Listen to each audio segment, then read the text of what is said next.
Thank you for visiting my channel and my series, Colonies to Colossus, The Rise of a Giant. In this podcast, we're going to take a look at the New Hampshire Pine Tree Riots of 1772. Along the east coast of the United States grows the giant white pine tree.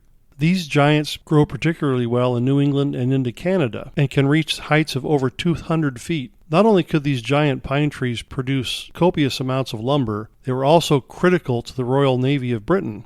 These trees were deemed such a critical commodity, the British government passed increasingly restrictive laws that prohibited colonists from cutting them down even if they were growing on their own property. But despite these laws, colonists continued to cut down the giant trees. They were just too valuable to ignore, and just like the smuggling laws, British officials often looked the other way or were in on the take, receiving bribes for looking the other way. Things changed, however, a few years after the end of the French and Indian War. Royal authorities began clamping down and enforcing the white pine laws more vigorously.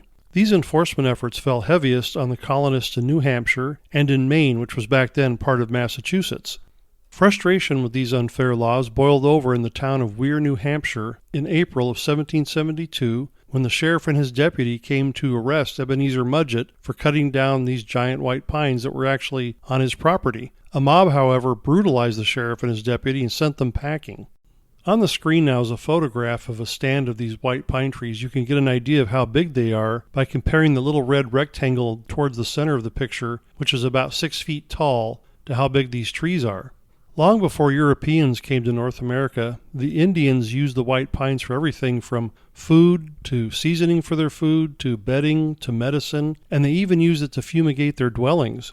And aside from these important uses, the white pines also loomed large in Indian folklore and in their creation stories. This was especially true of the Five Nations of the Iroquois Confederation, which I did a podcast on some time ago. The needles of the white pines grow in groups of 5, and to the Iroquois this was symbolic of their confederation of 5 nations. And because the white pines are evergreen, the Iroquois saw in this a symbol of the eternal nature of their confederation. The first Europeans who explored North America, particularly New England, were impressed with these huge pine trees and the potential they held. England in particular recognized that being an island, the key to their future greatness depended on their navy, which in turn depended on having a source of supplies that these kinds of forests of enormous trees could provide. England didn't have any kinds of forests capable of producing tall enough trees that could really supply the masts that England needed for their ships. They did buy a large number of masts from the Baltic states, but that was a tenuous trade and could easily be cut by its enemies, especially Denmark. The English did develop a way of putting together tall masts by jigging together pieces of lumber in kind of a jigsaw fashion that could make one tall mast, but it wasn't as strong as having a single tree or a mast made out of a single piece of wood. Not only the wood from these large trees was important, but also the sap that came from them, because that was used to make tar and pitch, which was important for waterproofing and caulking the ships. Captain John Smith of Pocahontas fame observed in the New World great plenty of pines and firs, and he mentioned the odoriferous gum that he found in some of the evergreens, which made it ideal for caulking hulls and making tar. He went on to describe, quote, "The mildness of the air, the fertility of the soil, and the situation of the rivers are so propitious to the nature and use of man as no place is more convenient for pleasure, profit, and man's sustenance." Another Englishman made this observation. He said, quote, "We pulled off much gum congealed on the outside of the bark, which smelt like frankincense. This would be a great benefit for making tar and pitch." So within a short time of colonization, these giant pine trees became a very important source of wealth and very important to the economy of the colonies, especially up in New England area. And as you can see on the screen, there's a coin that actually has the pine tree on one side. And the pine tree became an important symbol, especially later as the conflict with the king arose, as a symbol of resistance to the king and to oppression. In 1691, Massachusetts was given a new charter, and in that charter, there's actually language referring to these pine trees, which prohibits people from cutting down trees that are 24 inches or larger. Laws after that were passed prohibited you from cutting down trees that were 12 inches or larger. Now, you could cut trees down if you got a license, but of course that costs money. In order to enforce these regulations, the king created an officer called the Surveyor General of the Woods. His job was to go around and to identify trees of the proper size and then to mark them with the king's broad arrow. You can see a picture right now on the screen of how this looked. It was The king's broad arrow consisted of 3 strokes with a hatchet. And this was an old symbol that was used in England, so it wasn't necessarily new. And this mark was generally called the king's broad arrow. In fact, this position, the Surveyor General of the Woods, was so important that the king actually sent instructions to the governors in New England telling them to cooperate with him and to assist him. These instructions to the governors read, "Whereas we have been graciously pleased to constitute and appoint a Surveyor General of all our woods in North America, with proper deputies under him, in order the better to secure and preserve for the use of our Royal Navy such trees as shall be found proper for that service, it is our will and pleasure that you be aiding and assisting to the said surveyor and his deputies, and that you give orders to all officers, civil and military, that they in their several stations and places be aiding and assisting to the said surveyor or his deputies in preventing the destruction of our woods in that province or in punishing such as shall be found offending therein." So this position was quite powerful and could be very lucrative if you knew how to be corrupt, which was very common back then. People used positions of power to get money through corrupt means. That was not uncommon at all. Getting such enormous trees, they often weighed upward of 18 tons or more, back to England for processing is kind of an interesting process in itself. So of course the first step was you cut the tree down. They didn't have saws back then. They used axes, and then they would cut off all the limbs. So you had this long pole that may be several feet wide and weigh as much as 20 tons. So then with many teams of oxen, they would get these trees on special mast roads designated just for the mast down to the nearest river, put them in the river, and then float them down to the ocean where special ships or barges waited to be loaded with them, and then take them back to England where they could be processed for what they needed. During the cold winter months, it was somewhat easier because the ground was frozen and you could drag the logs easier than in summer when you had to put it up on these 9-foot wheels and then try and transport them on these roads. It was very dangerous going, especially for the oxen, because if the tree went over a little hill or a bump, it could lift the oxen up at one end and strangle them in their yokes. One of the interesting parts of this process had to do with what happened when one of these giant trees got to a town where they had to turn to get onto the right road. So on the screen you can see a little town that I've made there, and how the towns back then had these interesting town squares in the center. Often they were shaped like a triangle. This was designed so that this huge log or tree could be turned and then got on the right road to get to where it needed to go without damaging houses or other structures. As you can see from the little diagram on the screen, you can see how they would get the log into the town and then turn it so that it got into the right position where they had to go. Many of the towns in New England, even today, still have these patterns in the center of town, left over from these old days. As I mentioned earlier, these trees were worth an enormous amount of money. A single large tree could be worth 130 pounds sterling, which in modern money is worth about $25,000. On the screen, I've got a little diagram of a ship there. In case you're not nautically minded, the masts are the poles sticking up out of the ship. I think probably everyone knows that, but just in case there's some that don't. These white pine trees made some of the best masts in the whole world because they were light and strong and flexible, and they held their resin longer, which meant they weathered better, so they didn't rot as quickly. They could last as long as 20 years, it said. And of course, the colonists were prohibited from trading with France or Spain or any other European nation with these masts without permission from the government. Now, aside from making ship parts and masts, these large trees were also great for making lumber. They used it to build houses. A single tree could probably build several houses, as well as other wood products, shingles, barrel staves, and other things. It was a huge source of irritation to the colonists that such a valuable commodity, which was growing on their own land and should have been theirs by right, was instead declared to be the property of the king by law. And the salt in the wound is that the colonists had no representation in Parliament, which had made this law. But despite all this, colonists kept cutting them down. I think it was just too tempting. There was too much money involved. The trick was, if you were going to cut one down, it was to get it to the mill as quickly as possible so it could be sawed into lumber, and this way no one would know.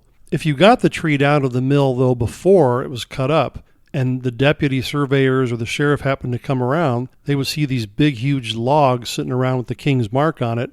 Even without the king's mark, they would know that it's of the size that it shouldn't have been cut down, and you could be fined quite a bit of money. It's recorded that sometimes colonists played tricks on the surveyor's deputies by marking other poorer trees with the king's mark, or sending them on wild goose chases by reporting that there had been trees that had been cut down when they really hadn't. As I mentioned earlier, enforcement of the pine laws was sometimes spotty. It depended on the officials and who the surveyor general was. Benning Wentworth, who was both the governor of New Hampshire and surveyor general of the woods, was someone who did not enforce the pine laws, but he retired in 1766 and was replaced by his nephew, John Wentworth, who was also made governor of New Hampshire as well as surveyor of the woods. And he was much more interested in enforcing the laws, much more so than his uncle had been. In fact, he began making the rounds throughout New Hampshire and letting people know that he was intent on enforcing the law. He reported, quote, "I informed the nearest and indeed all the settlers, hunters, and Indians that they must be preserved for His Majesty under the severest penalty of the law, and they have all promised me to obey and notify others."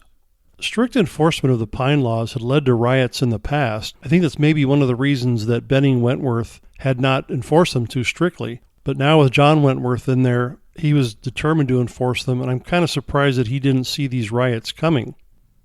In the winter of 1772, deputy surveyors came out to inspect the mills in the towns of Gofston and Weare. Apparently they had a tip from the network of spies that the governor maintained about illegal cuttings there. These deputies reported finding hundreds of logs that were of the size that should not have been cut, and they informed the offenders, including Ebenezer Mudgett, to be watching the newspapers for when they should appear for court. So on February 5th, the New Hampshire Gazette published times and place that these guys were to report to the Vice Admiralty Court in Portsmouth on Thursday the 27th at 10 o'clock. Ebenezer Mudgett was kind of a local grandee and a leader in the community, and they looked to him for leadership. He was not of a mind to appear in court or to pay the fines. So he and the other men in Weare hired a man to represent them to the governor, whom the governor was able to bribe, offering him an office. So he betrayed Mudgett and the other men from Weare who had hired him to represent them. On April 13th, Sheriff Benjamin Whiting and his deputy John Quigley arrived in Weare to arrest Ebenezer Mudgett. Mudgett told the sheriff that he would, if he was given the evening, he could collect the bail and he could give it to the sheriff in the morning. So the sheriff and his deputy agreed, and they went and stayed at the local inn. So the next morning, April 14th, just as the sun was starting to come up over the horizon, Mudgett and a number of men, about 40 or 50 men from the local town, some of whose faces were blackened with charcoal or maybe even wearing masks, stormed into the inn, held the sheriff over the floor, spread eagle face down, and began whipping him with switches made from trees. The whipping was pretty severe, as the sheriff was described as being covered in blood afterwards. The sheriff's deputy got the same treatment.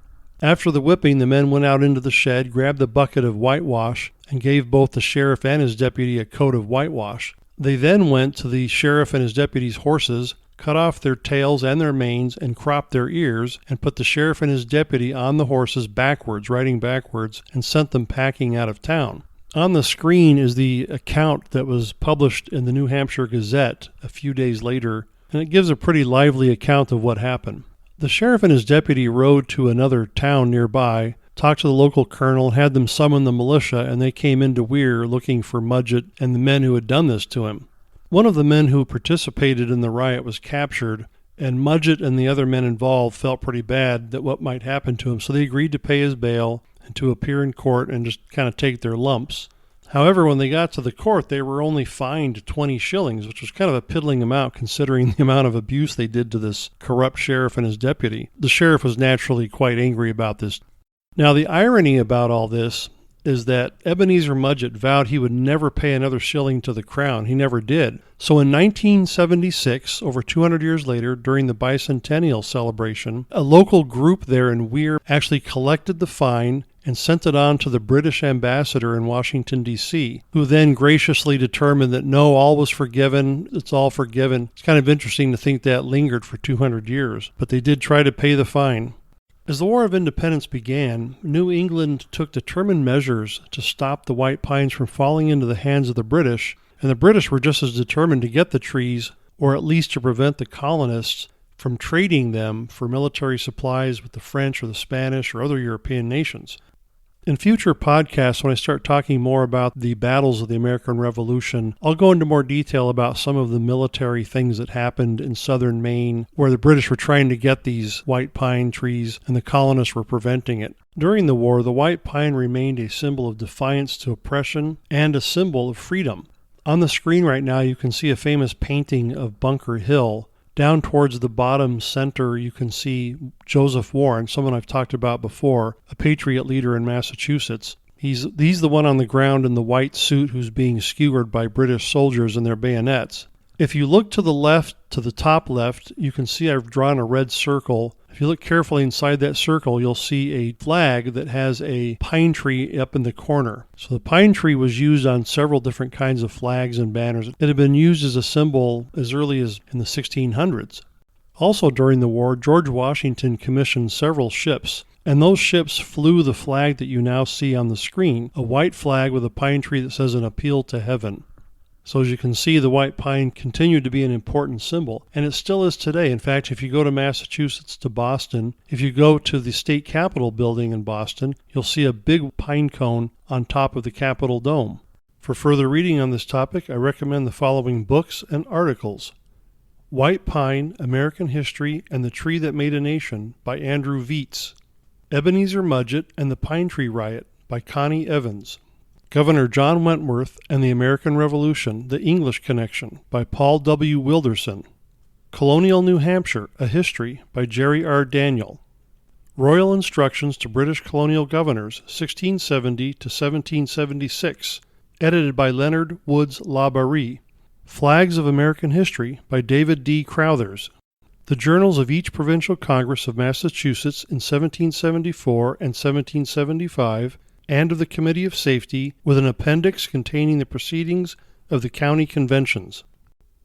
A Model for the Coming American Revolution, the Birth and Death of the Wentworth Oligarchy in New Hampshire, 1741 to 1776, by James Kirby Martin, published in the Journal of Social History, Volume 4, No. 1, Autumn 1970.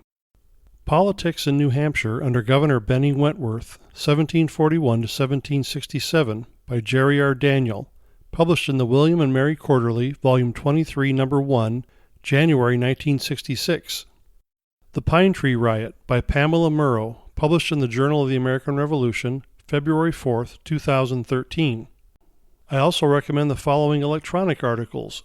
Forestry Friday, 250th Anniversary of the Pine Tree Riot by David Anderson, published March 2, 2022, www.forestsociety.org. King George's Broad Arrow by Kimberly R. Smith, published in The County, a newsletter covering news from Aroostook County, Maine's largest county, published by Prescott Eel Historical Society. And The Pine Tree Riot of 1772, Summary and Explanation by Edward St. Germain, www.americanrevolution.org.